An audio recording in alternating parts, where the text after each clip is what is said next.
প্রিয় নবাবগঞ্জবাসী, আসসালামু আলাইকুম রহমতুল্লাহ।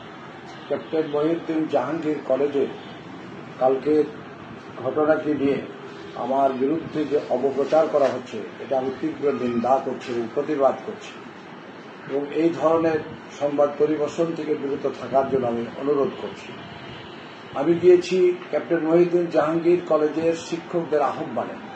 সেখানে দীর্ঘদিন প্রিন্সিপাল নাই, সেখানকার পরীক্ষা এবং শিক্ষকদের ক্লাস ইত্যাদি সমস্যা দূরীকরণের জন্য একবার করে আমি 3 বার গিয়েছি এবং কলেজটা ঠিক করেছি। এই কলেজের সমস্যা নিয়ে আমি শিক্ষা সচিবের সাথে মিনিস্ট্রিতে গিয়ে আলাপ করেছি এবং এর সমাধান করার চেষ্টা করেছি। এই লক্ষ্যে আমি গিয়েছি। আমার সম্পর্কে বলা হয়েছে কোনো ব্যক্তিকে আমি পুনর্বাসিত করতে চাই, এটা প্রশ্নই ওঠে না। কোনো ব্যক্তিকে আমি পুনর্বাসন করার জন্য করে এই ধরনের ঘৃণিত কাজ আমার দ্বারা কোনো সময় এটা সম্ভব হবে না। এবং তুহিন হত্যা, আমার ছাত্র, আমি তখন নবাবগঞ্জ সিটি কলেজের অ্যাক্টিং প্রিন্সিপাল করা হচ্ছে যে তুহিন হত্যার যারা হত্যাকারীদের আমি পুনর্বাসিত করছি। যারা এই ধরনের তথ্য পরিবেশন করছেন, আল্লাহর রাস্তায় এই ধরনের তথ্য পরিবেশন থেকে বিরত থাকার জন্য আমি অনুরোধ করছি। এই ধরনের বিভ্রান্তমূলক কথাবার্তা। আমি লতিফুর রহমান এখানকার ইসলামী আন্দোলনের 1976 সাল থেকে আন্দোলন করি। এখানকার নবাবগঞ্জের মাটি মানুষের আমি আন্দোলন করি। বহু ত্যাগ কুরবানি আমি দিয়েছি। আমি আমার জীবনে 3টি মার্ডার কেসের আসামি হয়েছি, বহু মামলার আসামি হয়েছি। আমার বাড়ি ভাঙচুর করা হয়েছে। এই গত স্বৈরাচার আওয়ামী লীগের সময় আমার এই বাড়ি, আমার ড্রয়িং রুমে আমার টেলিভিশন এবং আমার গ্লাস ভাঙচুর করা হয়েছে।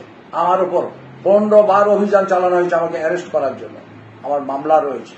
এরপরও আমাকে এইভাবে আখ্যায়িত করার এবং কারোর সাথে আপোষ করার চরিত্র লতিফুর রহমানের নাই। আপনারা জানেন যে একটা এসপি সাহেবের প্রোগ্রামে 5ই আগস্টকে কন্ডেম করে বক্তব্য করার পরে আমি এটা রিয়াক্ট করছি যে এটাকে কন্ডেম করা যাবে না, এটাকে মূল্যায়ন করতে হবে, এটাকে লালন করতে হবে।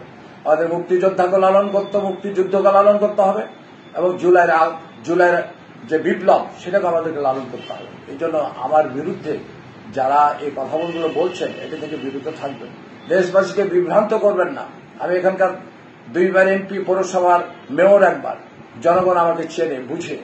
আমি সত্যের পথে থাকি, আমি ন্যায়ের পথে থাকি। কোন ব্যক্তির সাথে আপোষ করা এই চরিত্র আমার নেই। এই জন্য আমি আশা করব যারা এই ধরনের তথ্য পরিবেশন করছেন এখান থেকে বিরত থাকবেন, এটা আমি আহ্বান করব। আর দেশবাসীকে এই কথায় বিভ্রান্ত হবেন না, আমার প্রতি আস্থা রাখবেন। আপনারা আমাকে যেভাবে দেখেছেন আমি সেভাবেই আছি। ধন্যবাদ। আসসালামু আলাইকুম রহমতুল্লাহি ওয়া বারাকাতুহু।